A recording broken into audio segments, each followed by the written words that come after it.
Bonjour à tous, merci de nous avoir rejoints pour cette émission de la Revue pratique du froid consacrée à Track Déchets.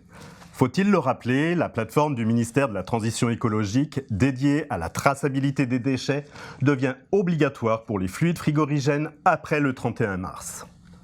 Pourquoi est-il nécessaire de s'approprier ce nouvel outil ? Comment faut-il l'appréhender alors qu'il s'impose à toute la filière et à ses différents acteurs ? Quels conseils les principaux représentants de cette filière peuvent-ils nous donner ? Est-il trop tard pour s'y mettre ou encore temps de s'y familiariser ? Je vous propose de rejoindre tout de suite nos invités pour en débattre.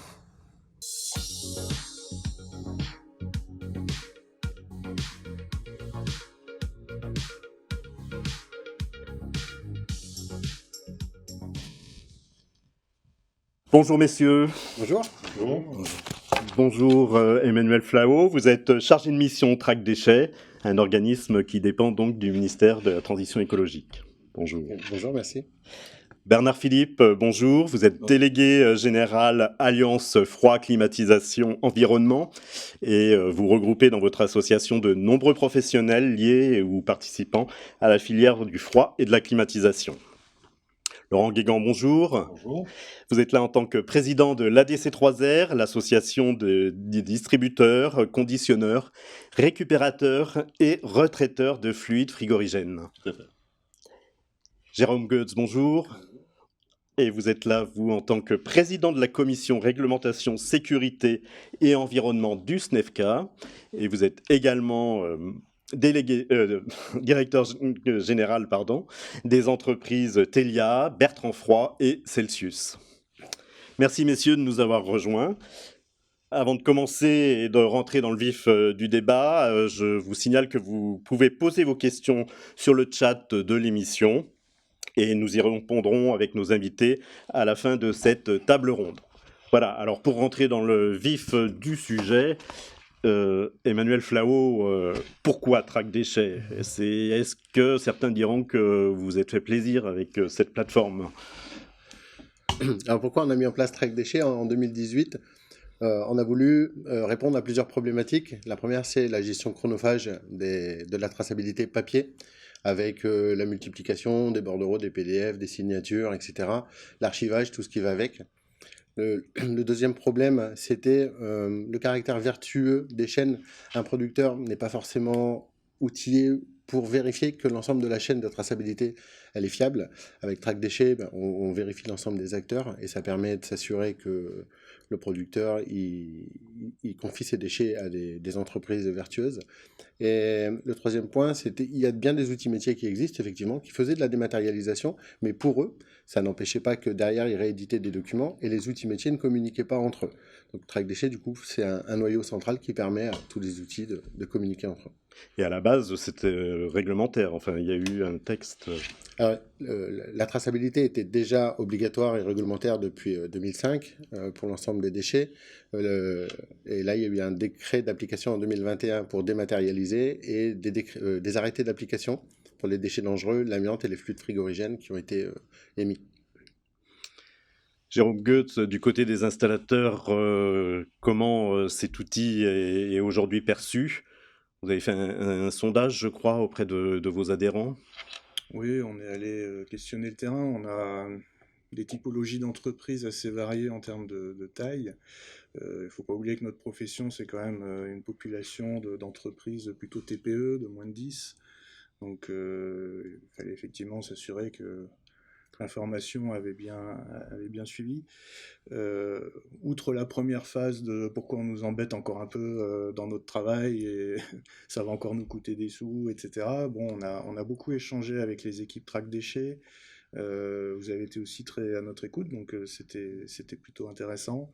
Aujourd'hui, la situation, c'est que on a un outil qui fonctionne, hein, on peut quand même le dire, et il faut qu'on rassure tout le monde là-dessus. On a deux typologies pareil d'utilisateurs, ceux qui vont l'utiliser en direct, qui créent leur propre compte et puis qui déroulent avec leur propre opérateur de la chaîne jusqu'au collecteur, et puis ceux qui passent par ce que je vais appeler les distributeurs généraux, donc nos distributeurs spécialisés dans le matériel frigo et CVC, quoi.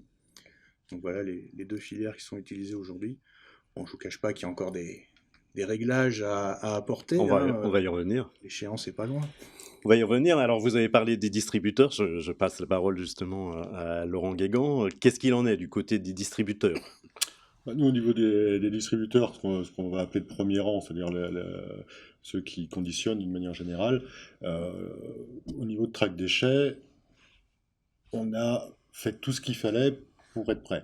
Il y a énormément de choses qu'on a fait évoluer avec l'équipe d'Emmanuel sur track déchets. Moi, j'avais rencontré Emmanuel dès 2018, c'était un peu tôt à l'époque, parce que les fluides frigorigènes n'étaient pas d'actualité, et on a essayé de faire avancer. Après, nous, on est en bout de chaîne, et il y a à peu près 3 métiers dans track déchets. Il y a l'opérateur, il y a le transporteur, la plateforme, éventuellement le distributeur, et il y a le site de traitement. Toute la partie opérateur aujourd'hui, dans Track Déchets, on va dire qu'elle est opérationnelle. La partie transporteur, il y a encore du travail à faire auprès des transporteurs. Et nous, on est en fin de chaîne aujourd'hui. Et c'est vrai qu'il y a encore des choses qu'on souhaite voir évoluer dans Track Déchets, mais ça fonctionne. Ça peut fonctionner. On réceptionne aujourd'hui des déchets déjà sous Track Déchets pour ceux qui ont voulu faire le test. Et ça fonctionne avec quelques ajustements sur lesquels encore on reviendra. Voilà. Bernard Philippe, de votre côté, comme je disais, vous avez bien sûr la filière froid, mais également la génie climatique. Oui, comment ça se passe? On a donc des distributeurs de rang 2 ou 3, voire 4, donc, qui vont servir les artisans du bâtiment. Et côté distributeur de rang 2, 3 ou 4, il y a beaucoup d'efforts aujourd'hui de communication. Donc depuis 3 mois, vraiment, ils ont mis le paquet pour informer tous leurs membres. Et il y en a beaucoup, comme disait Jérôme, il y a beaucoup de petites sociétés, très petites, qui forcément ne traitent pas beaucoup de déchets non plus. Donc les amener à ça va être un travail un peu long. Mais ils ont mis beaucoup d'efforts. Et ils continuent aujourd'hui, ils ont bien pris le cheval en route. Après, les distributeurs, donc, leurs clients, ce sont des artisans. Donc du bâtiment, il y a un gros travail encore à faire pour atteindre les ramifications du bas, pour les sensibiliser. J'avoue qu'il y a des distributeurs qui m'ont dit on pense qu'on verra quelques bouteilles revenir avec le CERFA 02 et puis le BSD ancienne mouture encore après le 1er avril. Et donc il y aura certainement un peu de travail, encore d'éducation à faire, voire un peu de travail chronophage pour les guider jusqu'au bout. Et qu'est-ce qu'il en est au niveau des organismes qualifiés là-dessus? Alors, les organismes agréés, donc eux, on fait face à tous les opérateurs. Donc c'est une période un peu cruciale pour eux parce que c'est la période des déclarations annuelles en plus. Et donc Track Déchets arrive, donc ils ont beaucoup de questions. Et beaucoup de questions pour répondre à leurs opérateurs. Ils ont fait des efforts de communication énormes en aidant notamment Track Déchets. Il y a eu pas mal de webinaires, d'informations, de tutos que tout le monde a fait un peu dans son coin malheureusement, mais des gros efforts de la part des OA. Et également ils sont à disposition pour répondre. Ils savent qu'il y aura encore du chemin à faire, je pense, pendant quelques mois, mais je pense que toute la filière est moteur pour y aller. On avait un outil qui était simple, c'était le CERFA. Maintenant, il faut qu'on switch et voilà, on va y arriver. Alors, vous l'avez évoqué tous, à peu près, il y a encore des ajustements. Emmanuel Flao, pour vous, c'est quelque chose qui est figé, Track Déchets, comment ça se passe? Un Track Déchets n'est pas figé par principe, et c'est le fonctionnement agile un petit peu de ce qui a été mis en place. Avec le recul qu'on a sur BSDD, BSDA, on se rend compte que finalement c'est une bonne chose. Ça permet d'attendre un petit peu l'usage qui est fait avec ce qu'on utilise et puis de faire évoluer. Et on évolue encore sur le BSDD, BSDA. Donc il y aura forcément, en fonction des retours terrain, des évolutions fluides. Il y en a qui sont déjà prévus. On a des codes de traitement qui arrivent. Il y a la révision, des sélections de bordereaux pour aller plus vite, et une V2, un tableau de bord V2 avec des filtres plus puissants qu'on est en train de travailler et mettre en place. Donc oui, il y a encore des évolutions, et puis plus ce sera utilisé, plus on aura des retours support, et plus le support permettra de les documenter et dire voilà ce qui est demandé sur le terrain. Parce qu'à ce stade, vous pouvez nous donner des chiffres sur les entreprises qui sont inscrites sur la plateforme? Alors, j'ai pas regardé spécifiquement Fluide, je suis désolé, mais il y a plus de 240 000 entreprises inscrites sur Track Déchets. On a traité plus de 2 millions de bordereaux, tout confondu. Sur les fluides frigorigènes, depuis le début de l'année, on est par contre à des seuils En BSDD, par exemple, on fait 60 000 bordereaux par semaine. Je crois que la semaine dernière, ça a été 60 en fluide. Donc c'est du démarrage. On voit qu'il y a beaucoup de bordereaux de créés, mais qui ne vont pas au bout en traitement. Donc il y a beaucoup plus de bordereaux de créés, donc il y a des gens qui se mettent dedans. Et on le voit, hein, c'est le même mécanisme que pour les BSDD. C'est des gens qui s'y mettent, mais pour s'y mettre, il faut tous les acteurs de la chaîne. Et tant que tous les acteurs ne sont pas dedans, bah, on crée du bordereau, mais ils vont pas au bout. Et ça, on le voit en fait dans les chiffres. Ok, vous avez parlé d'une V2, ça sera pour quand Ouais, alors la V2, c'est un nouveau tableau de bord avec alerte, notification, et puis surtout un outil qui va permettre de filtrer, parce que tous les métiers ont des besoins de filtres différents. Donc vous, ça va être par exemple les numéros de contenant, d'autres, ça va être le numéro de bordereau, ça va être l'immatriculation du camion, ça va être l'adresse de chantier pour l'amiante, etc.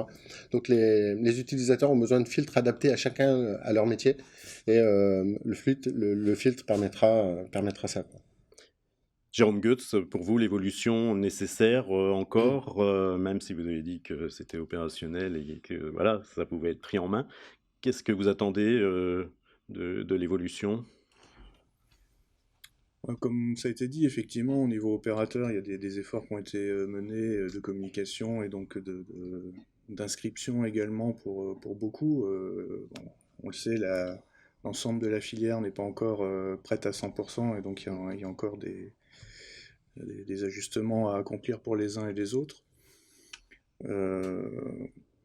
Aujourd'hui, des évolutions sur un outil, vous parliez par exemple de faire un filtre sur les numéros de bouteilles. C'est vrai qu'un truc qui nous aiderait bien, c'est d'avoir des numéros de bouteilles qui soient déjà pré-saisis au même titre que les clients, quoi, qu'il y ait une espèce d'uniformisation de numérotation, voilà, le genre de petit artifice qui serait plutôt sympathique.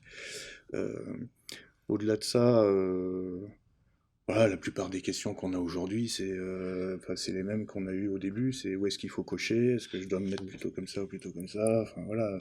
D'ailleurs, à ce titre, comme tu le disais, il y a pas mal d'actions de com qui ont été faites. Au niveau du SNEFK, on a réalisé également un PowerPoint qui retrace l'intégralité du processus de l'inscription jusqu'à l'émission du premier bordereau. Alors, on reviendra justement sur les outils qui peuvent aider les professionnels. Laurent Guégan, de votre côté, j'ai cru comprendre qu'il y avait encore pas mal de demandes d'ajustement. Alors, ce sont effectivement des demandes d'ajustement pour le site de traitement. Aujourd'hui, Track Déchets, on va pas se le cacher, nous a multiplié les temps de traitement par rapport aux documents papier, même si au départ, on avait à peu près 60% seulement des documents papier qui étaient correctement remplis. Mais là, avec le traitement Track Déchets et l'adaptation de Track Déchets à notre métier, ça prend beaucoup de temps, donc il y a encore des ajustements à ce niveau-là. Mais c'est surtout qu'au niveau des opérateurs, on a un changement d'habitude d'information. C'est-à-dire qu'avec le bordereau papier, on avait simplifié son usage, avec l'accord du ministère à l'époque, et on avait raccourci un certain nombre d'informations. Dans Track Déchets, c'est plus possible. Par exemple, au départ, sur le bordereau papier, on mettait la destination finale du déchet, ultime.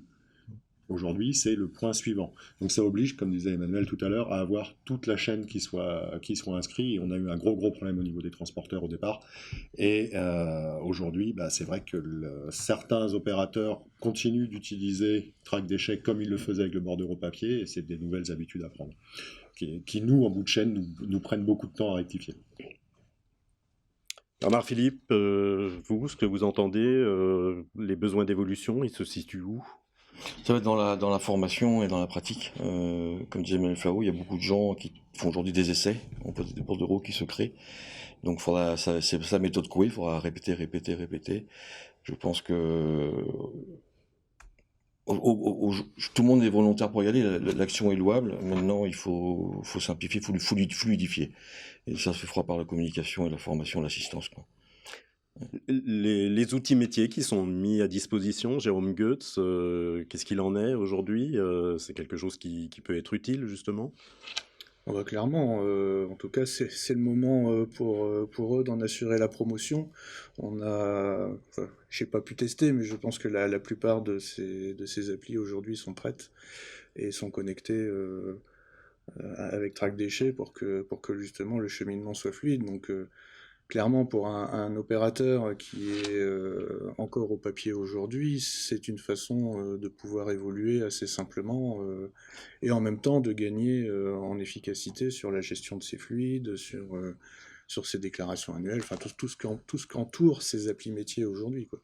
Sans oublier qu'il y a beaucoup d'entreprises aussi qui avaient développé, Oui. là, depuis une dizaine d'années, enfin c'est Leur mon cas, propre. nos propres outils rattachés à nos ERP, donc nos outils de gestion interne, et qui aujourd'hui sont capables d'assurer la traçabilité de tout ce qui se passe dans leur entreprise, quoi. Mais là, on parle de structures qui sont assez importantes quand même, ou Pas forcément, pas forcément. vous voyez, enfin, j'ai la chance de pouvoir encadrer plusieurs entreprises et de tailles différentes aujourd'hui. On fait partie d'un groupement qui a développé un produit pour ses associés, et bah, ça va de l'entreprise de 2 personnes à celle d'une centaine de personnes. Donc voilà, je pense que tout le monde aujourd'hui a accès à des outils informatiques. Puis j'allais dire, même les plus légers doivent y arriver, quoi. Pour vous, Laurent Guégan, c'est un outil utile par rapport au métier de distributeur? Les outils métiers, très clairement, nous facilitent la vie et je pense facilitent la vie aux opérateurs parce que ça va répondre à des problématiques que Track des chaînes n'a pas à gérer, ça rentre pas dans son cahier des charges. Jérôme parlait tout à l'heure, par exemple, de l'enregistrement des emballages et des clients. Certaines applications aujourd'hui permettent déjà de faire ce genre de choses.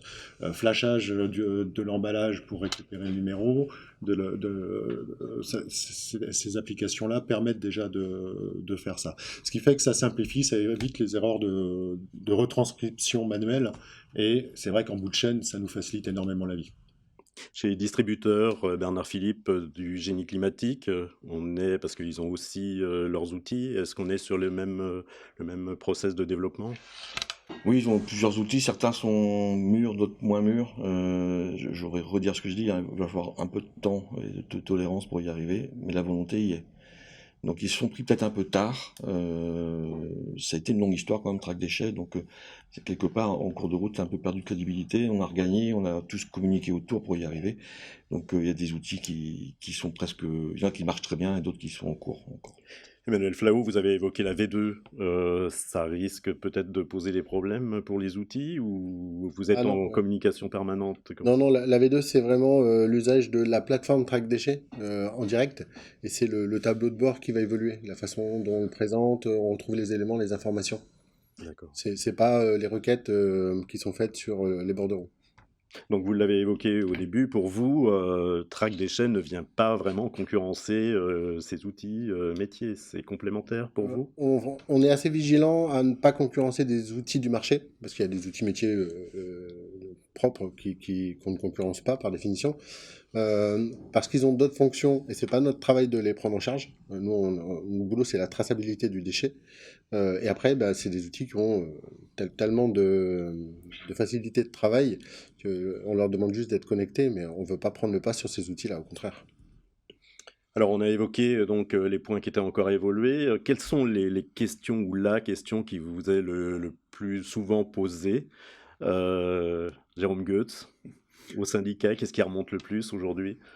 Bon, clairement, les questions, c'est des gens qui viennent de s'y mettre, et puis à la limite, c'est là, je leur dis, allez voir ce guide qui est fait, les réponses y sont, quoi. C'est vraiment dans le déroulé de son inscription, de la déclaration de son établissement, du renseignement des personnes qui ont le droit de manipuler, le choix de la typologie dans laquelle on tombe, et puis de commencer à créer sa première bouteille qui s'en va, quoi. Enfin, voilà, il n'y a rien de plus simple. Si vraiment j'ai un conseil à donner pour ceux qui n'y seraient pas, qui n'auraient pas encore essayé, ou qui ne seraient pas encore ne serait-ce qu'inscrits, bah, c'est d'y aller. Prenez-vous un quart d'heure, et puis en suivant pas à pas un processus, on y arrive assez facilement, quoi. C'est vraiment accessible à tout le monde. Même les entreprises les plus petites ont un secrétariat, quelqu'un qui est habitué à manipuler un outil informatique, et je pense que c'est la personne tout à fait dédiée à ça qui pourra effectuer les démarches, parce que ça relève plus de l'administratif qu'autre chose. Laurent Guégan, sur quoi on vous questionne le plus à la DC3R, s'il y a des questions qui remontent?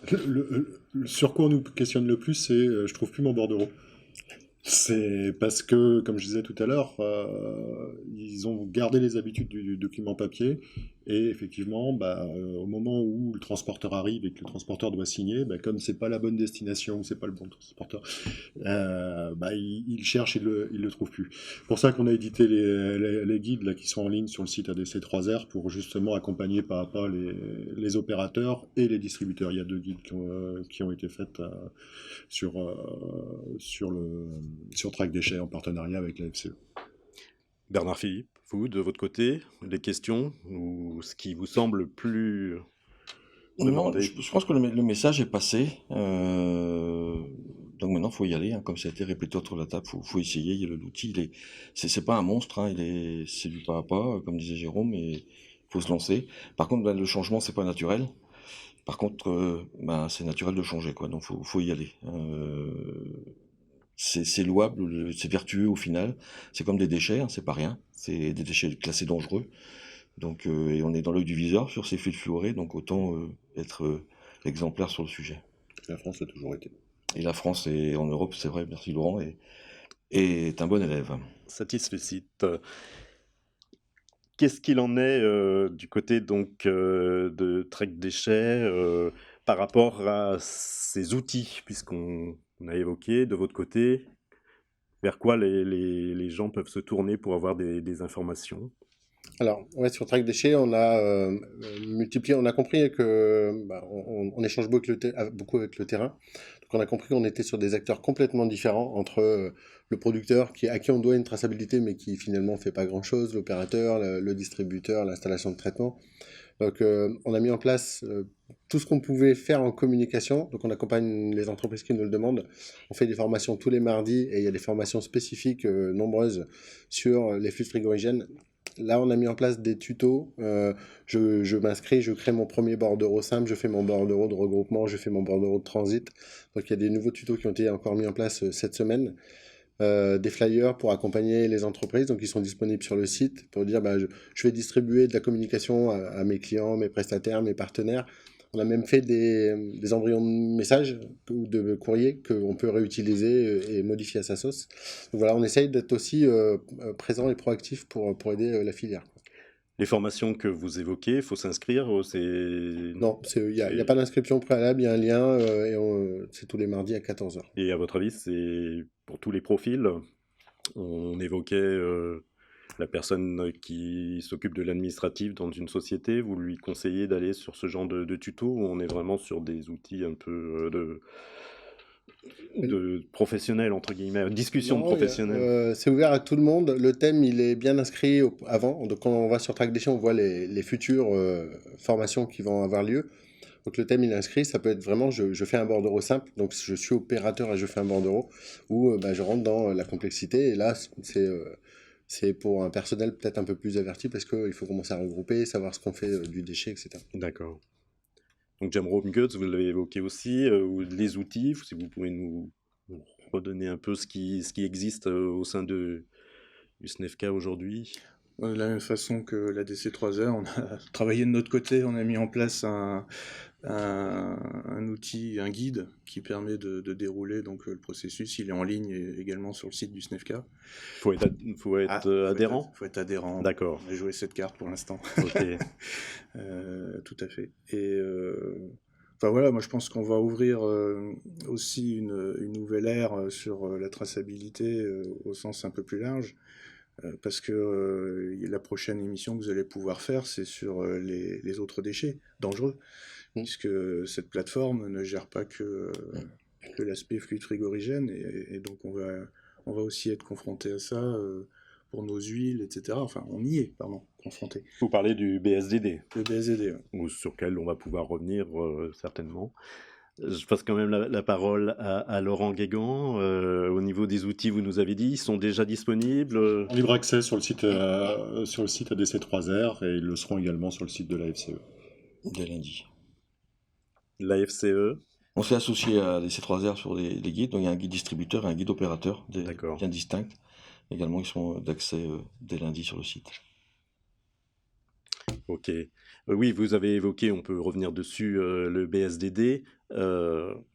qu'est-ce qu'il en est du BSDD? Qu'est-ce que ça regroupe exactement, Emmanuel Flahault? Le bordereau de suivi de déchets dangereux est obligatoire depuis le 1er janvier 2022 avec une tolérance au 1er juillet. Du coup, qui dit tolérance dit que les gens sont rentrés dedans au 1er juillet. Ça retrace tous les déchets dangereux, chimiques, classiques, qui doivent être tracés avec un bordereau spécifique. Ce qu'on remarque à l'usage, c'est que finalement, ceux qui ont utilisé le BSDD en rentrant, difficilement, parce que Track Déchets, c'est une révolution, hein, c'est un changement pour les Oui, on a cru le utilisateurs. comprendre. Non, mais et on le mesure, vraiment, on le mesure. Par contre, ceux qui sont rentrés dedans en septembre-octobre, ils avaient eu des difficultés en juin-juillet, et puis ils sont venus nous redire, mais en fait, on ferait plus marche arrière, on ne rentrerait plus dans le papier, parce que c'est quand même plus simple d'utiliser maintenant la traçabilité, quoi. BSDD, c'est quelque chose qui est utilisé largement dans les installations, au niveau des installateurs. Alors, comme je le disais, la typologie de nos entreprises relève plus de la TPE, ce qui veut dire que le volume de déchets dangereux qui nous concerne dans le métier frigoriste ou climaticien, ce sont les huiles de vidange frigorifique, ce sont les chiffons souillés, ça peut être les déchets électroniques, enfin, pour citer que les plus importants, enfin les D3E. Toute cette gamme aujourd'hui de déchets, au vu des volumes que l'on traite, sont gérés intégralement sur la plateforme Track Déchets par nos collecteurs. Et donc voilà, le processus est quand même énormément simplifié pour nous. Après, le fait d'être identifié dans Track Déchets en tant qu'opérateur nous permet de visualiser ce qui se passe avec ces différents déchets, puisque le principe c'est bien d'assurer une traçabilité. Et du coup, on peut y trouver un intérêt, alors pas forcément pour nous, mais pour nos clients.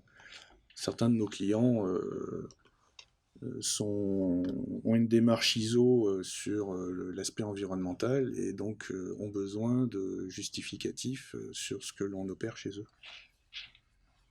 Les BSDD, c'est quelque chose que...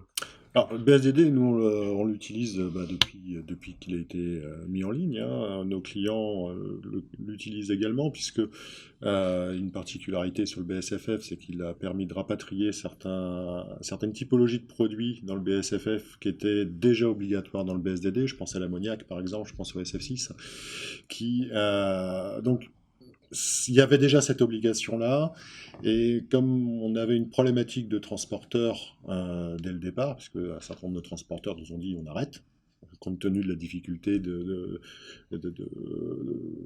se mettre en conformité, sachant qu'ils n'étaient déjà pas en conformité avant, mais on l'ignorait. Et il a fallu qu'on revoie énormément la logistique au niveau des retours, et les transporteurs qui faisaient bien les choses refusaient de prendre les produits s'ils n'étaient pas sur Track Déchets. Donc les opérateurs qui utilisaient déjà de l'ammoniac, par exemple, ont été obligés de se mettre au BSDD de suite. Idem pour les caloporteurs, c'est déjà obligatoire. Donc c'est vrai que ces installateurs-là ont plus de facilité sur le BSFF aujourd'hui. Bernard Philippe, vous avez un retour, vous, sur les BSDD Pas vraiment, la question que je me pose, c'est quid de nos fluides qui se développent de plus en plus, nos hydrocarbures par exemple. Comment on va traiter ça? Aujourd'hui, c'est des fluides qu'on purge tout simplement. Mais c'est quand même des fluides où il y a de l'huile également dissoute. Donc voilà, il faut qu'on continue à avancer nos fluides vont évoluer. Des fluides qui sont inflammables légèrement, beaucoup. Donc il faut qu'on pense à traiter ça. Emmanuel Flahault, c'est quelque chose qui est en discussion, qui est pris en compte On suit, comme on l'a dit, on est agile, donc on suit ce que demande aussi la filière. Au départ, sur la traçabilité fluide, avec un code. Quand on avait discuté, je crois que c'était Laurent, vous étiez venu au ministère, il y avait eu des demandes pour ajouter des codes nouveaux à la traçabilité parce qu'ils étaient justement gérés en contenant, ce qui était logique, donc ça a été accepté par le ministère et on a ajouté les codes. Donc nous, on s'adapte, on fait valider, mais on s'adapte. Et les hydrocarbures existent déjà. Ils sont en BSDD, ouais. En BSDD. Qu'est-ce qu'il en est aujourd'hui? Parce que ça se met en place, mais qu'est-ce qu'il en est des contrôles? Comment ça va se passer au niveau des contrôles? Emmanuel Flahault, qu'est-ce qui est prévu à ce niveau-là? Il y a plusieurs niveaux de contrôle possibles, puisqu'on a des détenteurs, des opérateurs, des installations. Les installations classées, c'est assez facile, c'est la police des installations classées qui peut intervenir et qui aura des éléments pour vérifier les entrants-sortants, déchets dangereux ou fluides, par entreprise, parce que Track Déchets, faut être honnête, va aussi leur permettre de disposer de ces informations. Pour ce qui est opérateur, ils ne sont pas des ICPE, donc ils ne sont pas contrôlés par l'inspection.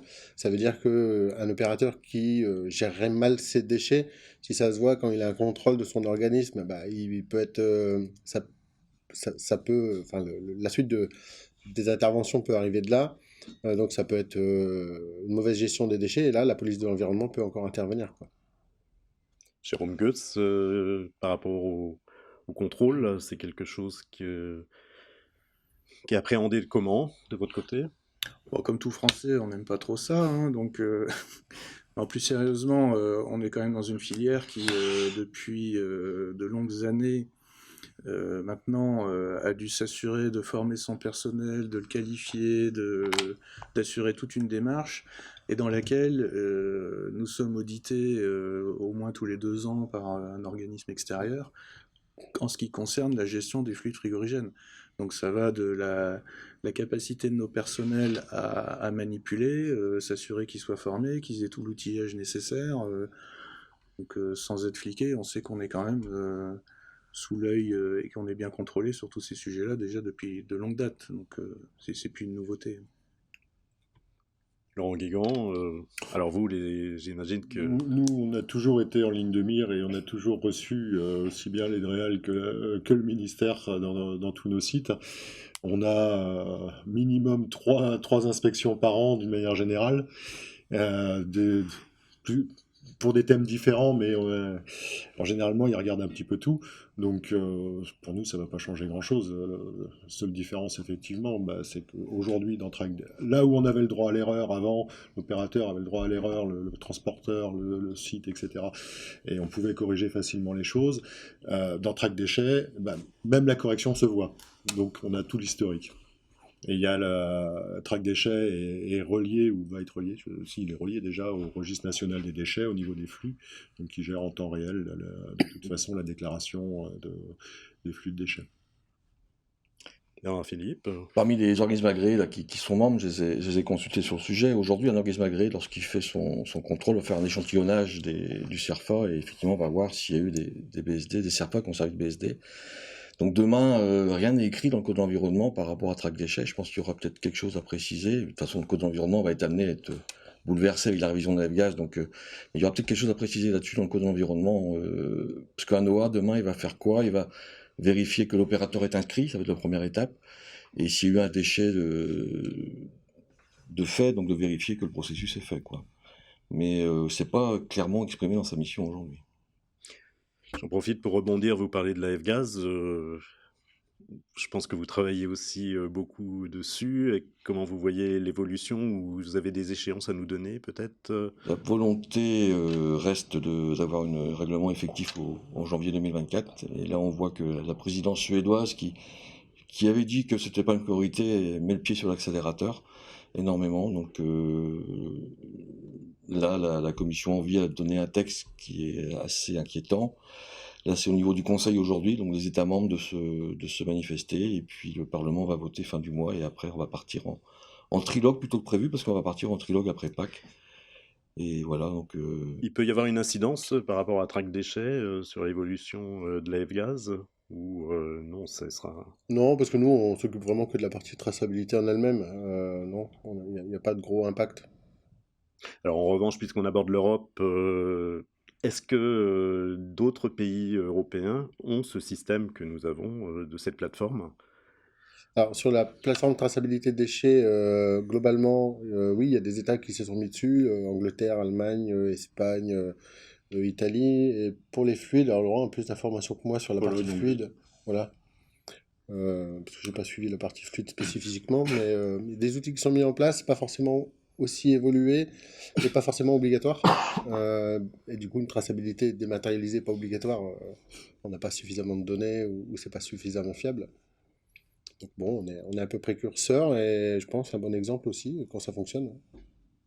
Laurent Guégan, vous avez des retours par rapport à... Parce que vous travaillez avec des pays, j'imagine... Tout à fait, mais il n'y a pas d'uniformité sur la traçabilité européenne au niveau des déchets. Il y a beaucoup de pays qui sont encore en papier, mais qui gèrent ça plus ou moins bien. Il y a des pays qui ont mis des systèmes informatiques en place, comme la Pologne par exemple, où Emmanuel citait l'Espagne tout à l'heure, où là il y a des obligations d'enregistrement et de traçabilité.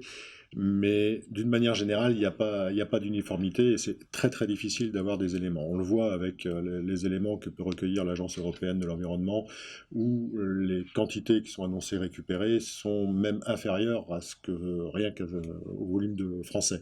Donc c'est pas encore, on n'y est pas encore sur la traçabilité réelle des déchets dans les autres pays. Donc vous avez cité la France qui a été Tout longtemps à fait. mise en avant. Vous pensez que pour Track Déchets, on sera aussi...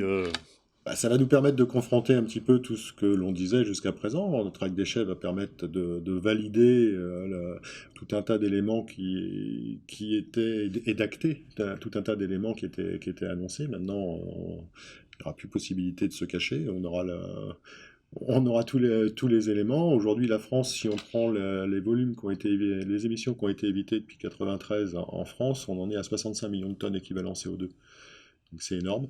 Et il y en a à peu près autant à faire avant 2050. Donc même si le GWP des produits diminue, il y a encore beaucoup de choses et je pense que la France va rester leader sur ce domaine-là.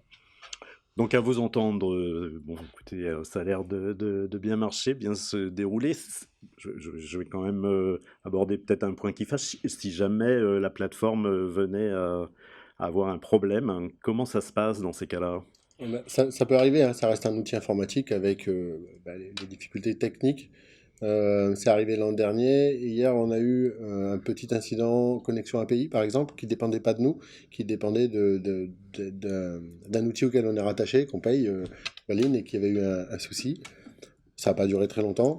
Donc on a mis en place des procédures évidemment à côté, qui sont écrites et qui sont dans les foires aux questions. C'est-à-dire qu'en fonction de là où on est sur la traçabilité, en regardant la procédure, on sait ce qu'on peut faire ou mettre en place. Le dernier recours évidemment, c'est on reprend un papier et on reprendra la dématérialisation dedans. Juste après, si c'est des outils métiers qui peuvent aussi être en panne ou qui récupèrent l'information, comme on peut se connecter aux outils métiers en décalé, s'ils ont l'info, ils se reconnectent après, puis on envoie un track déchets. Donc vraiment en fonction de la situation, on essaye d'avoir une réponse, et surtout on essaye d'être disponible à 100%, quoi. Laurent Guégan, si jamais ça arrivait, de votre côté, vous avez prévu... Bah, nous, on va dire qu'on a toujours un mode back-office si Track Déchets ne fonctionne pas, parce que comme je crois que c'est Bernard qui disait ça tout à l'heure, de toute façon, il va y avoir encore un temps d'adaptation. Même si Track Déchets est obligatoire dans 15 jours, de toute façon, à la fin de l'année, on aura encore des documents papier qui circuleront. C'est malheureusement quelque chose d'habituel, le temps que tout le monde le fasse. Pour différentes raisons. Parce que le déchet est parti, parce qu'il vient de très loin. Je pense à nos amis de l'outre-mer. Il est parti avant l'obligation, la fin de la période de tolérance, ou parce que on est tombé sur un installateur qui va avoir une bouteille de récupération à renvoyer tous les 2 ans et qui va pas être au fait de la réglementation, etc. On voit que le BSD papier, ça faisait plus de 20 ans qu'il existait avec différentes évolutions. On avait encore 40% des BSD qui n'étaient pas remplis correctement. Il ne faut pas s'attendre à ce que Track Déchets, au 1er avril 2023, il y a 100% des installateurs qui l'utilisent. Donc on a obligatoirement un back-office. Après, il y a différentes solutions. Soit on est strict pour forcer la main et avec un risque de ne plus voir moins de produits récupérés parce que justement on va être trop strict, ou on accepte et on forme, mais ça ne pourra pas durer ad vitam aeternam. Vous avez évoqué le fait de revenir si jamais s'il y avait un problème au papier. Donc, dans ce cas-là, on reviendrait à quoi sur quel...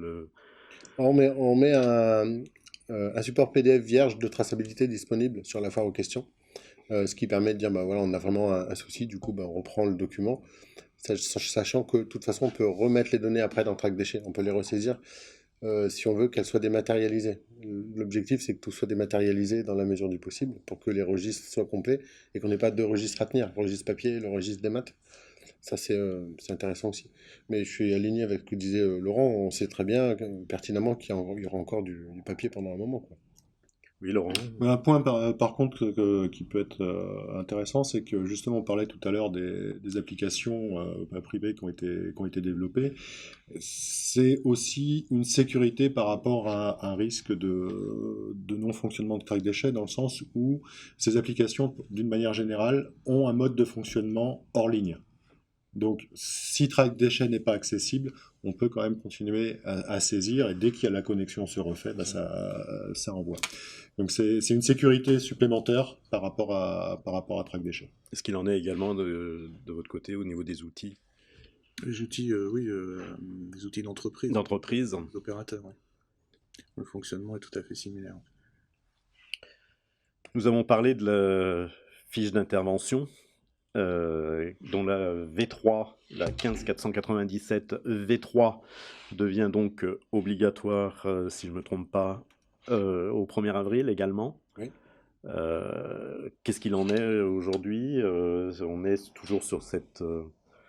Alors, ouais, on reste sur la version papier ou dématérialisée pour ceux qui ont mis en place des outils, hein, justement, qui ont commencé à dématérialiser la fiche d'intervention. Sinon, on est sur la version CERFA réglementaire pour toutes les interventions. Et les interventions sur lesquelles il y a une collecte de déchets de fluides seront associées à la traçabilité. C'est important parce que sur la fiche d'intervention, on a le client initial avec son SIRET, ses informations. Et en mettant cette fiche d'intervention associée à la traçabilité, nous, on va mettre à disposition la traçabilité au producteur initial. La V3, c'est quelque chose qui À mon sens, pose problème de votre côté? c'est la même que la V2, il y a quelques lignes qui ont disparu. Normalement, c'est toute la partie basse de suivi de déchets, tout simplement, qui devait, parce qu'elle n'a pas totalement disparu, qui devait totalement disparaître, à mon sens. Aujourd'hui, la V3 ne devrait plus laisser apparaître la moindre notion de cheminement de déchets, puisque tout se fait dans Track Déchets. Une dernière petite évolution pourrait encore nous être agréable. Par contre, si je peux préciser, il y a le ministère qui travaille sur une dématérialisation de la fiche d'intervention également. Alors, c'est pas pour demain, hein, parce qu'il faut le temps de la mettre en place, mais j'ai vu les premiers travaux, donc il y a des choses qui avancent de ce côté-là. Ouais. Est-ce que ça viendrait pas en concurrence, justement, avec ces applis métiers qui existent déjà et qui offrent ce service? Normalement, comme Track Déchets, il faut être vigilant à ne pas prendre le pas sur ces outils-là qui ont une gestion assez complète, hein, de leurs techniciens, des outils, des clients, etc. Donc il faut rester sur de la démat simple dans la mesure du possible. Et après, comme c'est co-construit aussi avec des utilisateurs, il faut voir aussi quelle est la demande des utilisateurs, donc ceux qui n'ont pas d'outils. Mais je suis pas, enfin c'est pas moi qui travaille sur ce sujet-là, donc j'ai pas plus d'infos là. Bernard Philippe, oui, vous Oui, on avait ajouté participé au premier groupe de travail sur la démat du CERFA. Je prendrai mon temps pour le faire parce qu'il y a d'autres urgences à venir devant nous et la DGPR est déjà surchargée, donc c'est un sujet qu'ils ont sous le coude. Et après, c'est savoir jusqu'où et est-ce qu'on veut remonter vraiment toutes les informations, parce que l'objet de la démat, c'est pas simplement faire un document dématérialisé, c'est vraiment remonter toutes les informations au niveau de l'État, y compris donc le pédigré d'une installation et est-ce qu'on est prêt à aller jusque-là. C'est-à-dire que là, l'information, elle serait effectivement centralisée globalement au niveau de l'État sur un système, sa charge, ses interventions, qui est intervenu et à quelle date. Et donc, jusqu'où on a le droit d'aller et jusqu'où on a envie d'aller. Jérôme Goetz, vous avez évoqué une évolution possible ou souhaitée. Vous pouvez nous en dire plus? Laquelle Je parlais juste sur l'évolution du format du CERFA aujourd'hui. Je veux dire que ça a été fait un peu rapidement. On a tenu compte d'une partie de nos remarques et il reste cette partie-là qui est un peu perturbante en fait, dans la mesure où justement c'est Track Déchets qui gère la partie déchets. Pourquoi il y a encore quelques cases qui sont là, quoi, c'est tout. Mais on est sur l'épaisseur du trait et c'est vrai que pour revenir sur une éventuelle dématérialisation, il faut quand même pas oublier que le CERFA dans nos entreprises est à 98% généré pour des activités qui ne sont pas de la gestion de déchets. Tous nos contrôles d'étanchéité, nos mouvements de fluide, etc. sont validés et qualifiés par ce CERFA, alors que on aura peut-être que 1 ou 2% de notre édition qui sera destinée à avoir du déchet. D'où l'interrogation, effectivement, comme toi, Philippe, de dire où on va, quoi. Pourquoi remonter toutes ces infos du quotidien pourquoi... Bien, on va devoir revoir beaucoup d'articles du Code de l'environnement suite à la F-Gaz, donc on va avoir beaucoup de travail à la DGPR avant de dématérialiser. Ça serait juste un conseil que je pourrais donner. Pourquoi cette volonté, à votre avis, Emmanuel Flao, si vous pouvez... Bon, apporter sans doute un service complet aux utilisateurs pour ceux qui n'ont pas d'outils ou qui n'ont pas les moyens ou qui l'utilisent très rarement, d'avoir un package de dématérialisation, quoi. Si on a dématérialisé ça, la direction voulait aussi dématérialiser la fiche d'intervention, quoi. D'accord. Avant de passer peut-être bientôt aux questions, si vous aviez un conseil à ce stade et sur le BSFF, avant tout, je vais faire un tour de table. Qu'est-ce qu'il serait pour vous le conseil premier à donner aux différents opérateurs? Pour Track Déchets, c'est utiliser la plateforme, et quand on l'utilise et on prépare un bordereau, on voit tout de suite si les opérateurs ou les clients ou les gens avec qui on collabore sont inscrits. Et donc ça permet de savoir si tout le monde va faire de la dématérialisation et on peut aller au bout. Si il y a un des acteurs qui n'est pas inscrit sur la plateforme, c'est même pas la peine de faire le bordereau puisqu'il ira pas au bout et il va rester en stand-by sur le site, quoi. Donc faut l'utiliser, on voit si tout le monde est inscrit, voilà, et si tout le monde est inscrit, faut rentrer dedans. Et il y a aussi un site de test, c'est la Sandbox, qui permet aux gens, s'ils veulent pas, ils ont peur de faire du réel tout de suite, de s'essayer à la démat sur l'outil, quoi. Parce que clairement, on est à presque 15 jours, voilà. Pour vous, c'est pas encore trop tard de s'y mettre. Non, et tout le monde s'y mettra pas le 1er avril, je suis d'accord, enfin, j'en suis conscient, hein. Donc non, il sera pas trop tard. Faut vraiment le faire avec une chaîne complète, ça c'est important, parce que on bloque sinon des acteurs qui pensent avoir fait de la dématérialisation, et si le dernier dit non, moi je suis pas dedans, en fait on n'a pas fait de démat, on n'a pas fait de papier, et on a tout bloqué. Donc c'est vraiment être vigilant à faire une traçabilité avec des acteurs qui sont bien dedans. Jérôme Goetz, un conseil à donner par rapport à l'utilisation de l'outil? Je vous rejoins totalement. On a fixé une date maintenant. Si un ou deux opérateurs ou collecteurs ou transporteurs ne rentrent pas dans la course, ça va devenir compliqué pour ceux qui y sont déjà. Donc on ne peut que conseiller à tout le monde de s'y mettre. Et puis en ce qui concerne nos adhérents au sein du syndicat, clairement, allez-y, c'est pas compliqué, quoi. Et il y a des aides. Il y a des aides et puis vous avez des permanents qui sont, j'imagine, exactement, en mesure de Tout à fait. répondre à certaines questions spécifiques. On peut accompagner également directement les gens. Laurent Guégan, un conseil à votre... Le plus grand conseil, ce serait de suivre les indications que les distributeurs fournissent lorsque l'installateur demande une reprise d'emballage. Je ne connais pas le mode de fonctionnement de tous les distributeurs, mais une bonne partie d'entre eux, lorsque vous faites une demande de reprise d'emballage, vous avez le nom du transporteur, vous avez son immatriculation, vous avez le type de code déchet, etc. Vous avez déjà une grande majorité d'informations qui est envoyée à l'installateur pour qu'il puisse remplir le bordereau. Après, effectivement, nous, on a une problématique quand même qui reste importante, c'est que, et aujourd'hui, on ne sait pas encore comment on va la traiter, hein, c'est qu'à partir du 1er avril, si on a un contrôle DREAL, si on accepte des emballages avec des bordereaux papier, nous sommes en non-conformité.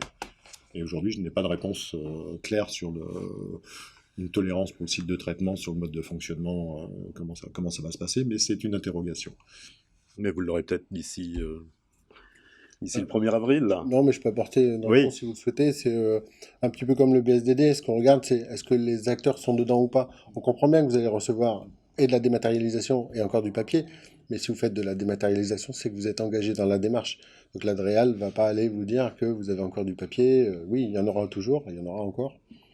Il peut y avoir des problèmes techniques. Donc, nous, on communique comme ça aux collègues des inspecteurs qui contrôlent. Voilà, d'être vigilants. Est-ce que les acteurs ont fait l'effort de rentrer dedans? Est-ce qu'ils sont connectés ou pas? Puis après, évidemment, tout ne sera pas parfait, quoi. Non, on le sait. On le sait, mais c'est vrai qu'il y a des petites choses sur lesquelles on a besoin d'être Ouais. Et sauf erreur, vous êtes de la DREAL, vous-même issu de cette maison-là. J'étais inspecteur des installations classées, donc, et dernièrement sur la thématique des déchets pendant pas mal de temps. Donc oui, parce que c'est ça, c'est qu'on regarde l'enjeu et si la personne est de bonne foi. Voilà, après, s'il y a 50 bordereaux papier et qu'il y en a 10 000 en démat, Ça c'est sera... que ça se passe bien. Ouais. Bernard Philippe, un conseil Je dirais des autorités, de la tolérance. Un inspecteur, c'est un inspecteur, ça reste un homme, donc il a toujours sa façon de faire, mais de la tolérance parce que ça montre bien ce matin, tout le monde veut avancer ensemble. Donc il faut qu'on continue à avancer ensemble sur le sujet. Attention à pas créer un rejet. Donc il faut que ça reste fluide et vraiment qu'on ait un message, parce que faut pas qu'on arrive où si le mieux devient l'ennemi du bien, ça sera rejeté. Ne pas oublier qu'on va avoir une flopée de nouveaux acteurs arrivés. La pompe à chaleur est vouée à un développement exponentiel, donc il y a forcément des anciennes entreprises qui faisaient, on va dire, du gaz, qui vont se mettre à faire de la PAC.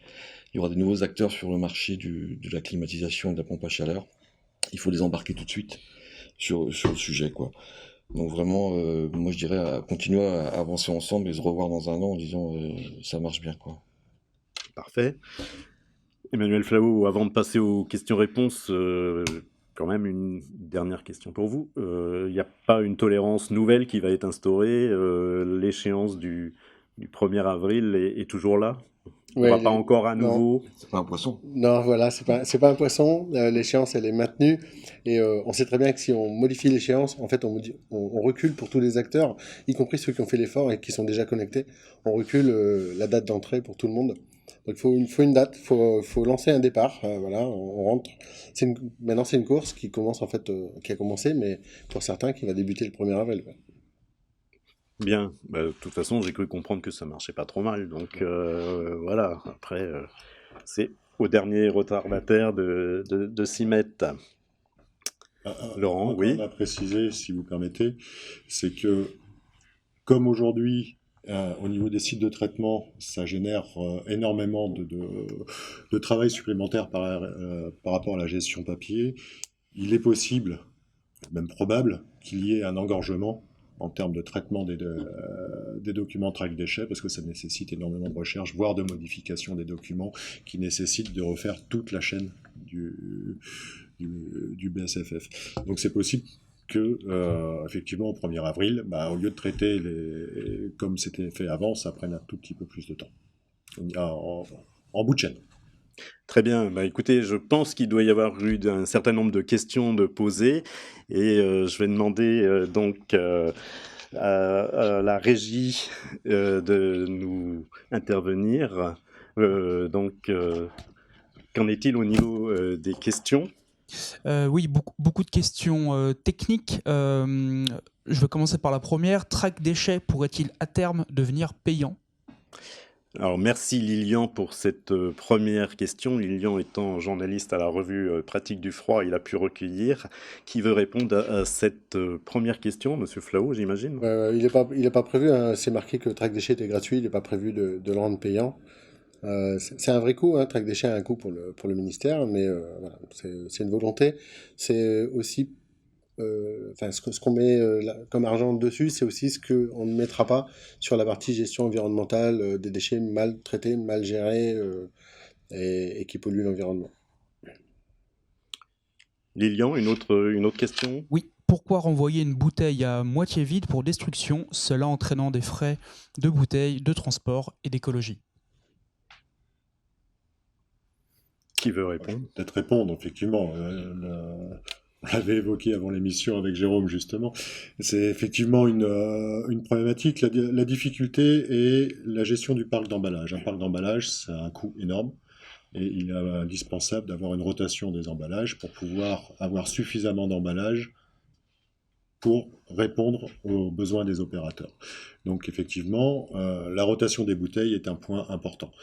Il y a un trou dans la raquette peut-être effectivement au niveau du taux de remplissage. Après, il y a différents emballages en fonction des besoins. Hein. Il y a des emballages de 12 litres, il y a des emballages de 930 litres, il y en a de 25 tonnes, etc. En fonction du besoin, c'est de bien choisir son emballage.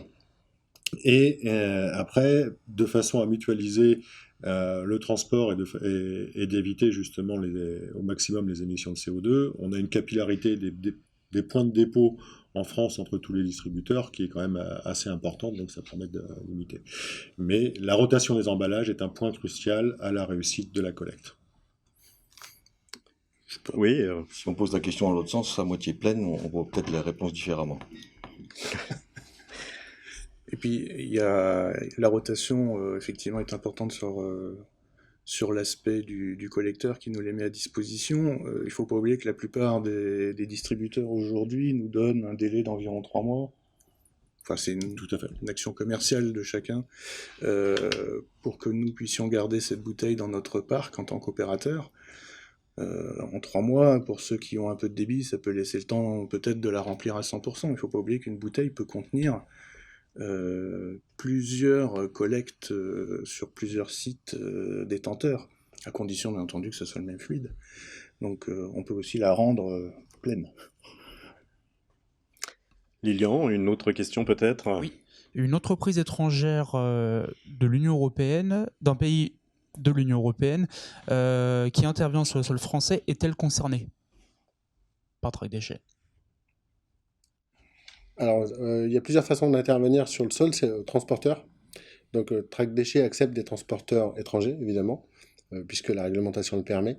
Si c'est une entreprise étrangère qui intervient en France, elle doit avoir un SIRET en France. Donc, il faut déjà partir de là, donc lui dire, vous avez oublié de vous inscrire peut-être chez nous, et là, vous allez pouvoir tracer vos déchets. D'accord. Des précisions? Disons qu'aujourd'hui, au niveau du Code de l'environnement, la partie des interventions des opérateurs non français n'a pas été prise en considération par rapport à traque déchets. C'est effectivement, si vous n'avez pas une inscription française, vous ne pouvez pas intervenir sur traque déchets. En revanche, avec une attestation, l'équivalent d'une attestation de capacité allemande, belge, etc., vous êtes en droit d'intervenir sur le sol français. Donc il y a effectivement un trou dans la raquette. Mais le détenteur du déchet reste le producteur du déchet et le détenteur de l'équipement. Tout à fait. Oui. Sur le territoire. Précision importante, c'est vrai. Oui, Lilian, une autre question. Oui, tout à fait. Le gouvernement prévoit-il une base unique de numéros du contenant? La personne développe. Actuellement, il y a 2 voire 3 numéros sur une même bouteille, pouvant amener des incohérences dans les API des différents acteurs de la chaîne du BSFF. Alors je vois Laurent Guégan se saisir Alors effectivement, d'un document. Chaque distributeur a son propre numéro. Dans le guide traque déchets, vous pourrez trouver des photos. Je suis en train de les chercher sur mon document. C'est sur l'opérateur? Oui, c'est sur l'opérateur, merci. Donc, vous trouverez des photos, justement, des emballages et où trouver le fameux code en fonction de votre distributeur. Et bien sûr, je les cherche là tout de suite, je les trouve pas, mais je les ai vus hier. oui, non, mais Mais voilà, il y a toutes les photos pour savoir quel code barre le faire. Encore une fois, les applications métiers permettent de flasher et ça évite les erreurs. Mais c'est le code barre que vous trouvez sur la bouteille qu'il faut reporter. Sachant qu'il existe plusieurs façons de numéroter les bouteilles. Enfin, il y a le numéro officiel du contenant qui est gravé. Par contre, après, on a des QR codes, des codes barres, et il y en a qui ont même mis des puces pour que ça aille plus vite. Donc nous, ça, on ne sait pas faire. Par contre, Voilà, donc dans le guide, il y a les photos avec les différents emballages. donc ça a Le été numéro pris de en compte. contenant, comme dont parle Emmanuel, malheureusement, avec les couches de peinture, etc., n'est plus trop lisible. Donc c'est pour ça qu'on préfère que ce soit le QR code ou le code barre qui soit pris en compte. Très bien. Une autre question, Lilian? Tout à fait. Quand y aura-t-il un connecteur entre le site de l'ADEME SIDREP pour les attestations de capacité valides et les opérateurs de fluides frigorigènes déclarés dans le traque déchets? Emmanuel Flahault, vous êtes... ouais, on n'a pas eu de sollicitation ADEME pour le moment, mais sur le principe, dites-le qu'une fois. C'est pour ça qu'on va aussi se connecter au RNDTS pour pousser des informations. Là, on va travailler avec GREP pour la partie déclaration de déchets dangereux. Donc, pourquoi pas aussi mettre en place une connexion avec l'ADEME. Ouais. C'est pas encore d'actualité, on l'a pas échangé dessus, mais c'est vrai que sur le principe, c'est une bonne question et l'objectif, c'est dites-le qu'une fois. Donc, si on a des infos, on les partage. Très bien. Très bonne question. C'est une bonne question, mais ce sont que des bonnes questions, et il y en a encore certainement une autre. Track déchets va-t-il permettre de combattre le marché illicite des fluides frigorigènes? Comment? Alors là, c'est un vaste sujet, mais qui pourrait nous amener sur un autre débat, le trafic des fluides. Nous, on s'assure que la traçabilité, elle est efficiente entre celui qui émet le bordereau et celui qui va récupérer le déchet. Évidemment, on va aussi avoir de la donnée à terme qui vont permettre de savoir quelles sont les quantités produites par qui et traitées par qui. S'il y a une comparaison qui est faite avec les entrants ou ce qu'on est censé récupérer comme fluide, on saura s'il y a un delta qui est cohérent ou pas. Mais c'est pas... Enfin, quelqu'un qui fait quelque chose de caché et qui rentre pas dans la traçabilité, par définition, ne le verra pas, quoi. Ça va être très compliqué. Non, très clairement, celui qui veut frauder, il arrivera toujours à frauder. Faut pas se leurrer. Après, il y a deux types de produits illégaux. Il y a le produit qui rentre sur le territoire français et européen en produit vierge, qui n'a pas de quota, et il y a le trafic de produits récupérés également, qui est issu, pour certains déjà, de ce produit illégal à l'origine. Mais voilà, celui qui veut frauder arrivera toujours à frauder, malheureusement. Alors je vous propose peut-être une dernière question. Il y a une dernière question. Oui. Très bonne question. L'utilisation de track déchets sera-t-elle enseignée aux plus jeunes? Alors là, je ne sais pas si... Au SNEFCA, vous avez beaucoup de liens avec les organismes de formation. C'est certainement peut-être un message. Mais je pense que ces organismes-là sont déjà en fait... J'espère. Et puis, oui, vous avez raison. Je crois qu'on profitera de nos régulières réunions en région où nous faisons participer effectivement ou le corps professoral ou les centres de formation continue sur les sujets. On les avait déjà fait participer en son temps sur toutes les histoires d'équipements sous pression, etc. Donc je pense que progressivement, ils vont intégrer un petit paragraphe là-dessus. Bernard Philippe, vous vouliez compléter? Oui, on a une initiative qu'on a reproduite cette année, ça fait déjà 2 ans, là où on intervient dans les écoles, BTS, IFI, ingénieurs pour DUT, pour parler des réglementations dans le froid, dans la filière froid, donc donner un parfum aux étudiants, en sachant que là ça existe, on va pas les former en 2 heures, et effectivement aujourd'hui on leur dit que le CERFOI il a changé, puis que c'est Track Déchets qui doit gérer le déchet. Donc on passe également ce message-là. Le message se diffuse. Bien, écoutez, merci messieurs de nous avoir passé ce message. Aussi, on voit que ça avance et que ça avance bien et qu'il est toujours temps de s'y mettre. Je vais vous remercier vivement. Sachez que vous allez pouvoir, avec tous les outils que vous avez mis en place, certainement apporter de nouvelles réponses à tous ceux qui voudront s'y référer. Pour notre part, cette émission sera diffusée, retransmise directement en replay dès cet après-midi. Et donc, merci d'être resté à notre écoute et je vous dis à bientôt. Merci.